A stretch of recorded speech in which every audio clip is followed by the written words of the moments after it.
कभी भी आपसे धन की इच्छा नहीं रखेगा। एक ही भाव होता है कि आप भगवान के श्री चरणों से जुड़े, आप भगवान का भजन करें। सो मैं आपसे एक ही दक्षिणा मांगता हूं। कौन सी मांग रहा हूं? कि जहां भी आपके ग्राम में या आपके गांव के आसपास कहीं भगवान की कथा हो तो अवश्य सुनने जाया करिए। कौन कौन जाएगा? पहले हाथ खड़े करके तो बता दो। बहुत अच्छी बात है। अब यहाँ पे वचन दे दिया है, नहीं जाओगे तो भाई आप ही जिम्मेवार हैं, ठीक है ना? वचन हो गया आपका। गुणवान हो तो गुरु का भी कल्याण करता है, लेकिन यदि शिष्य नालायक हो तो फिर गुरु को भी बहुत कष्ट होता है। माँ बाप, गुरु, भगवान ये बड़े कृपालु होते हैं।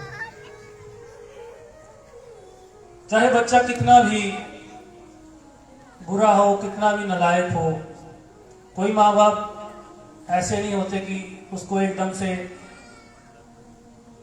कहे कि तुम निकल जाओ घर से। माँ बाप का अंतिम क्षण तक ये प्रयास रहता है कि हमारा बच्चा जो है ये सुधर जाए, ये सुधर जाए। लाख गलतियां करके भी बच्चा आकर के माँ के चरणों में बैठता है जब, तो उसके मन में एक ही इच्छा होती है कि ये सुधर जाए। भगवान से भी यही प्रार्थना होती है। एक बच्चा होता है छोटा सा, वो माँ जाती है कुएं पे पानी लेने जाती है और बच्चा सो रहा होता है, तो माँ सोचती है मैं जल्दी जल्दी पानी भर के ले आती है। तो माँ जाती है और जब तक पानी भर कर लेके आ रही होती है, जो बच्चा होता है वो जग जाता है और जाग करके वो दौड़ा दौड़ा घर से बाहर भागता है। और जैसे ये बच्चे भाग रहे हैं, इनको ज्ञान नहीं है, अभी नन्हे मुन्ने बच्चे हैं, वो भागा भागा जाता है बाहर, आकर्षित होता है बाहर कि बाहर पता नहीं क्या है। बच्चों की आवाज आ रही होती है, खेलने की, कूदने की, वो भागता है बाहर। और जब वो भागता भागता घर के आंगन में आता है, उधर से माँ भी आती है, तो माँ को बहुत क्रोध आ जाता है कि मैंने तो इसको सुलाया था, मैंने तो कहा था जब तक नहीं आऊंगी ये सोता रहेगा और ये बाहर भाग रहा है। माँ बच्चों को अक्सर कहती रहती है कि जब तक मैं नहीं आऊं तुम घर पे ही रहना है, बाहर नहीं निकलना है। लेकिन वो बाहर भाग रहा है, माँ को बहुत क्रोध आता है। लेकिन जैसे ही वो देखती है कि ये तो घर के अंगने में खड़ा है जहां बहुत धूप पड़ रही है, बहुत गर्म है, इसके तो पैर जल जाएंगे, माँ उसी समय सब कुछ भूल करके मटकी एक साइड पे रख करके भागी जाती है और बच्चे को उठा लेती है कि मेरे बच्चे कहीं पैर ना चल जाए। ये ममता भगवान की अपने भक्तों से होती है। माता पिता की भगवान की ये ममता होती है। आप बहुत से बुरे कार्य भी कर रहे हो, लेकिन फिर भी जाकर के भगवान के आगे क्षमा याचना करते हो, भगवान फिर भी आपको आशीर्वाद देते हैं। लेकिन सावधान भी करते हैं कि तुम जल्दी से इन बुरे कार्यों से बाहर निकल आओ। सावधान भी भगवान जरूर करेंगे आपको, जैसे माँ बाप करते हैं और करते रहते हैं। लेकिन एक समय ऐसा आता है जब बच्चा बिल्कुल ही सुधरने का नाम नहीं लेता है, जब ऐसी बुरी संगत में पड़ता है, तो संगत होती है वो बहुत प्रभाव डालती है। नारद जी ने नारद भक्ति सूत्र में बहुत सुंदर शब्दों में कहा है, कस्तरती कस्तरती मायाम कि संसार की माया को कौन पार कर सकता है। आगे वो लिखते हैं उसका उत्तर, यो संगस त्यजति यो महानुभावम सेवते यो निर्मलो भवति, कि इस संसार की माया से वही इंसान, वही जीव पार हो सकता है, तैर सकता है, जो संग का त्याग करे, बुरे संग का त्याग करे, आसक्तियों का त्याग करे। आज का जीव आसक्तियों से भरा हुआ है, बहुत आसक्ति है माया से, बच्चों से, धन दौलत, इसमें बहुत आसक्ति है। बार बार प्रयास करता है कि इससे बाहर निकलूं, लेकिन फिर उनमें ही घुसता है। केवल जब भगवान की कृपा होती है, कथा सुनने को मिलती है, जैसे मैंने पहले कहा कि ज्ञान जागृत जब होता है, जब उसकी आंखें खुलती हैं कि ये जो संसार है ये तो भगवान विष्णु की माया है, माया के अधीन होकर के सब कार्य बंदा किए जा रहा है। असलियत क्या है? असलियत तो वही है, भगवान ही असलियत है, जो आपके अंदर भी है और इस सृष्टि के कण कण में भी विराजमान है। उस भगवान को जानने का प्रयास करना चाहिए। यदि उसको जानने का प्रयास करोगे तो फिर आप माया के पीछे नहीं भागोगे, फिर आप भगवान से यही मांगोगे कि ठाकुर जी बस इतने योग्य बना दीजिए, जो सब तरह से संपन्न है और भौतिक रूप से नहीं, आत्मिक रूप से। यदि खुशी है, अंतरात्मा खुश है, तो ही ठाकुर जी की सेवा कर पाओगे ना। और जो अंदर से खुश है तो बाहर से तो फिर चाहे जो मर्जी चलता रहे, किसी को कोई परवाह ही नहीं होती है, वो तो मस्त हो जाता है। थोड़े में भी खुश है, धन कम है तो भी खुश है, बच्चे हैं नहीं है तो भी खुश है, शादी हुई है नहीं हुई है तो भी खुश है ना, गाड़ी है, साइकिल है, सब खुश है। ऐसे लोग मैंने बहुत देखे हैं जो भगवान के प्रिय होते हैं, हर हाल में खुश, हर हाल में। उनका जीवन कैसे हो जाता है? किसी ने बड़ा सुंदर लिखा, कोई चाहत रखता सोने की, कोई चैन से सोना चाहता है, हर हाल में खुश जो जीवन से, बस उसी को जीना आता है। ठीक है, कुछ मिल जाए इतराना नहीं, कुछ ना हो तो घबराना नहीं, मत भूलना प्यारे इस जग में, खुशियों का कोई पैमाना नहीं। कोई गहने लाद उदास खड़ा, कोई गहने लाद उदास खड़ा, कोई फटे हाल मुस्काता है, हर हाल में खुश जो जीवन से, बस उसी को जीना आता है।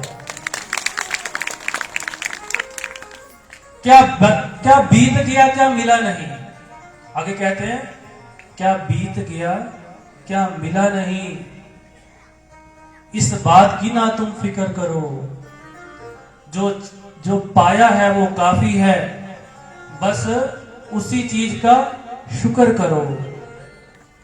कोई महलों में भी गिला करे, कोई महलों में भी गिला करे, कोई कुटिया में शुक्र मनाता है, हर हाल में खुश जो जीवन से, बस उसी को जीना आता है। हर हाल में खुश रहना है। सो माँ बाप, भगवान की इच्छा होती है कि ये हमारी संतान अगर बुरा कार्य करे तो सुधर जाए, ये भगवान का नाम ले।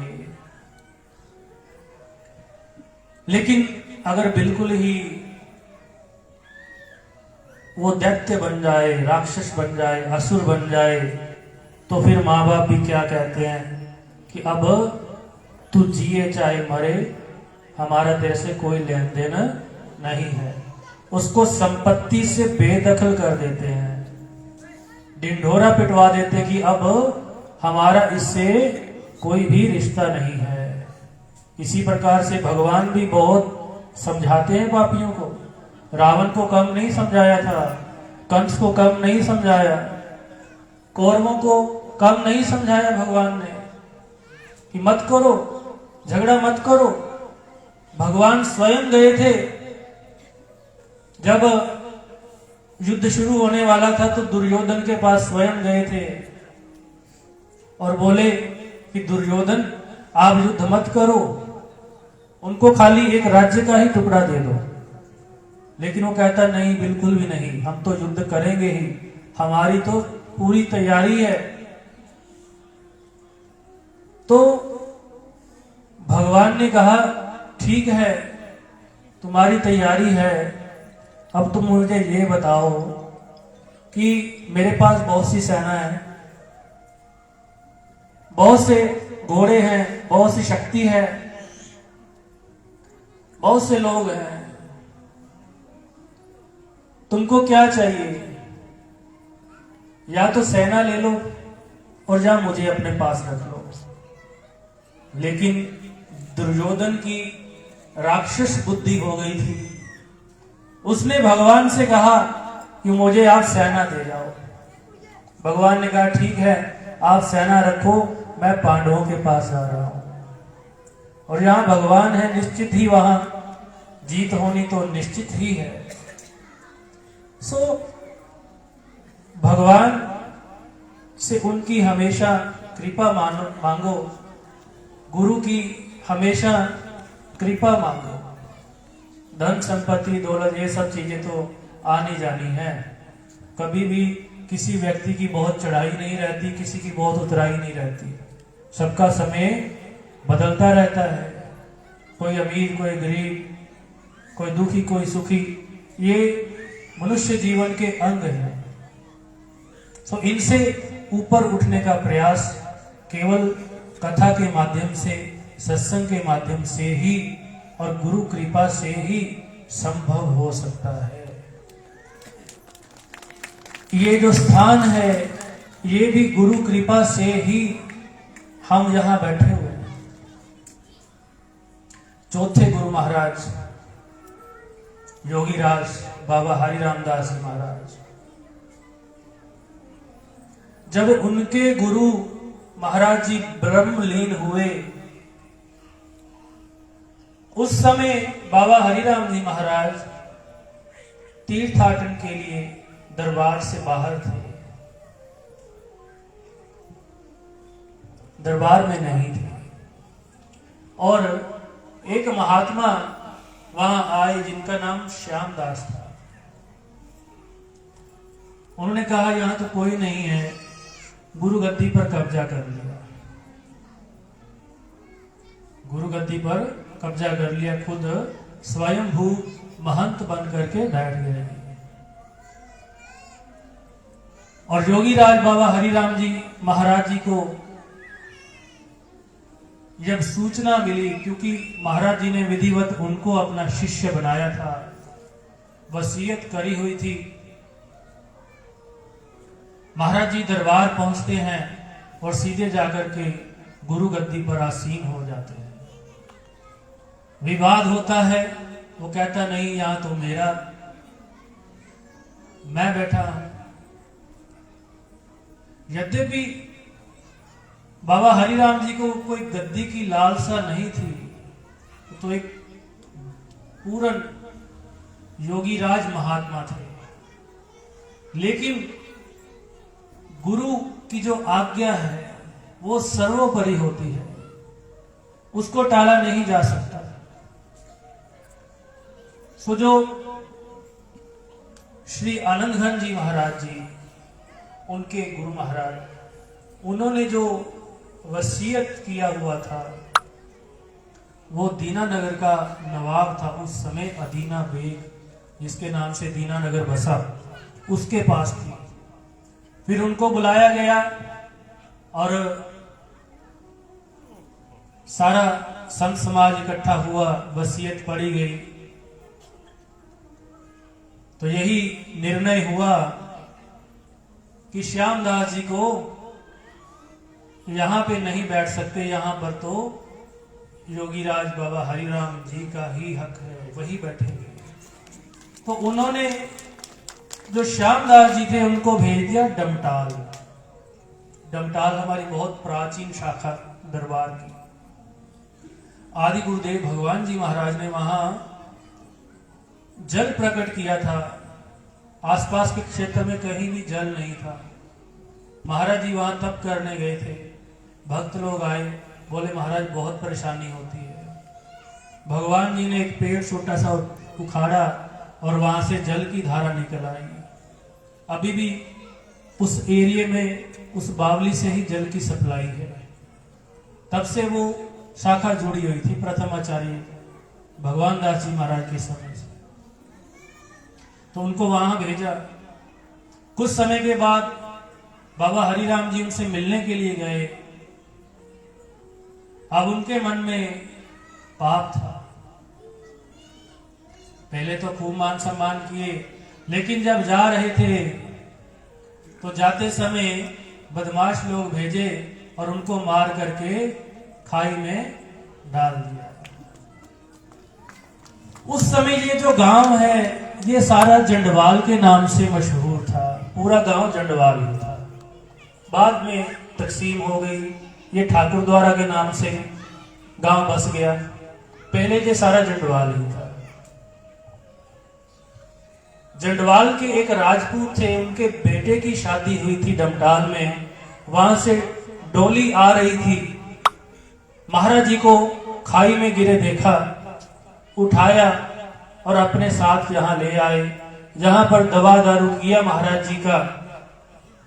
महाराज जी ने कहा कि अब हमें श्री पिंडोरी धाम जाना है।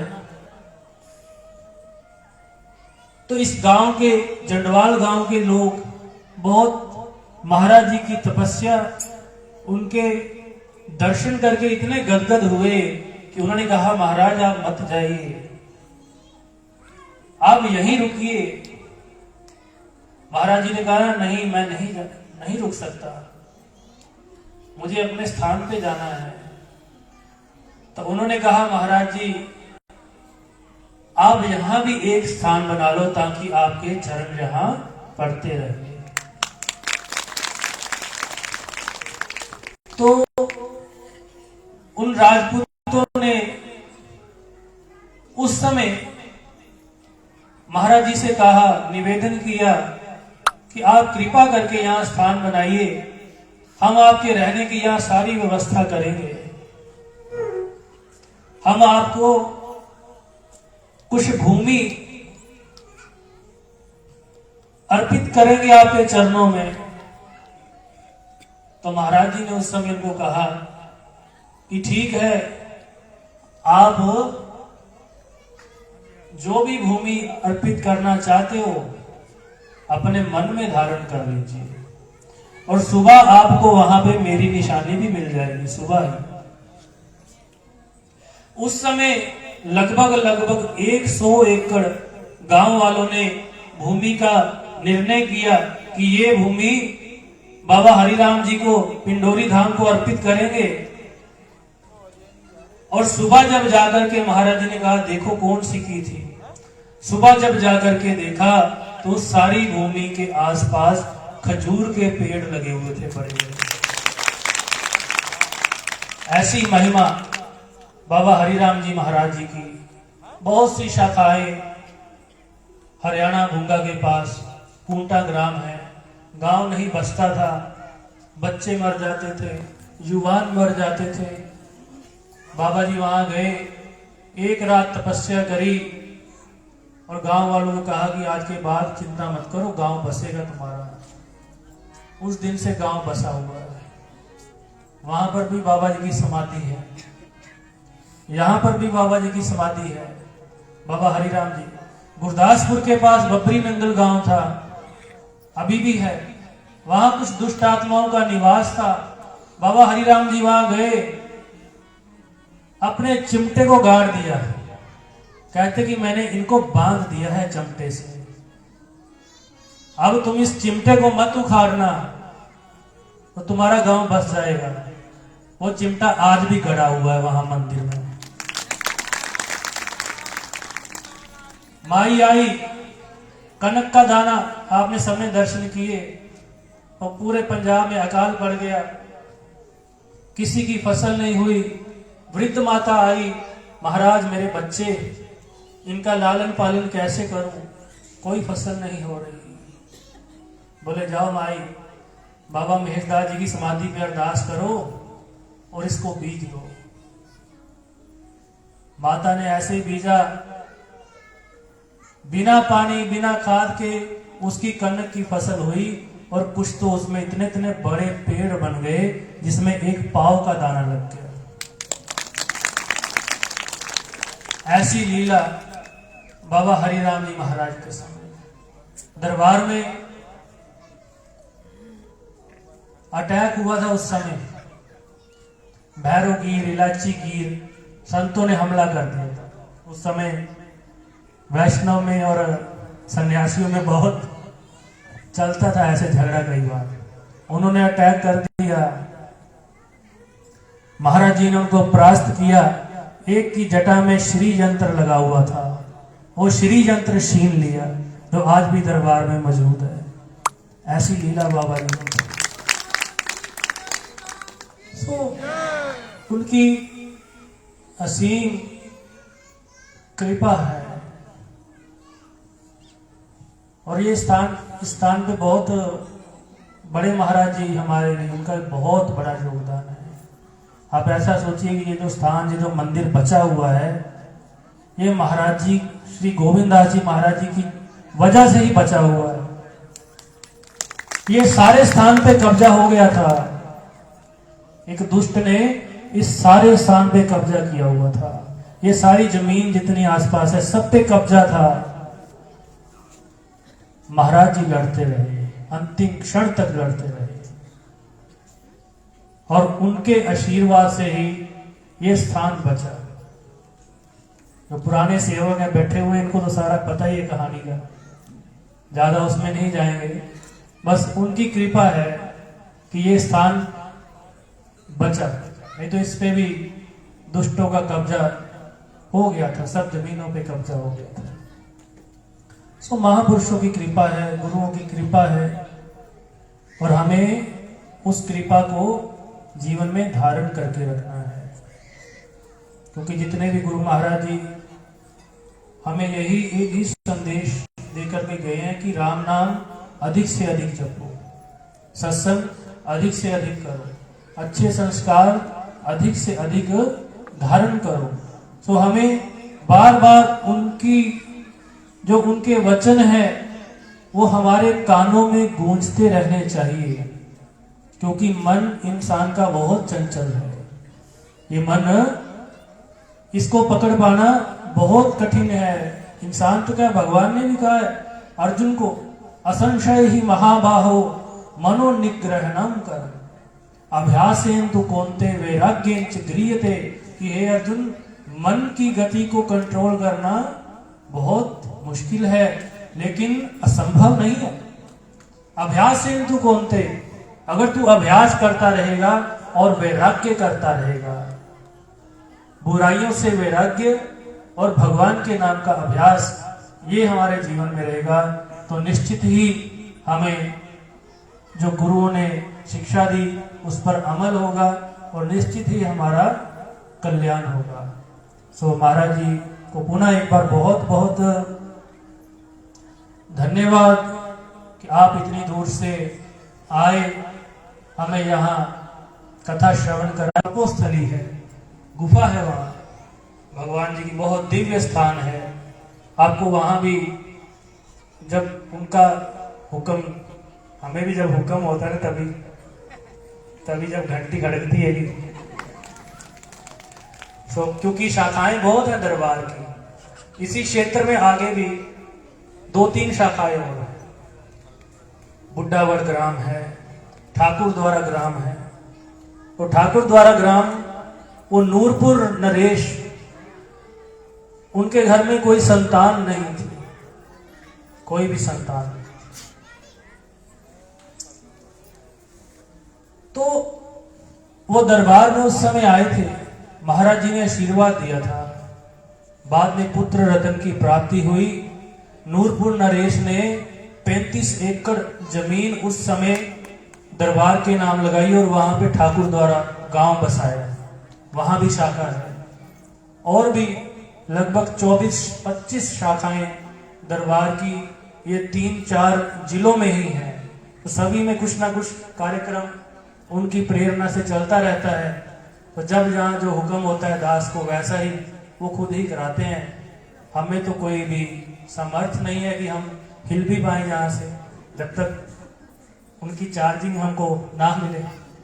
सो बहुत बहुत आप सारी आई संगत को भी शुभ आशीर्वाद। ठाकुर जी की ऐसी ही कृपा सभी में बनी रहे और सभी भक्तजन खूब भगवान का भजन करें। ऐसी मंगल कामनाओं के साथ कथा को विश्राम दिया जाता है। बोलिए सियावर रामचंद्र महाराज की जय।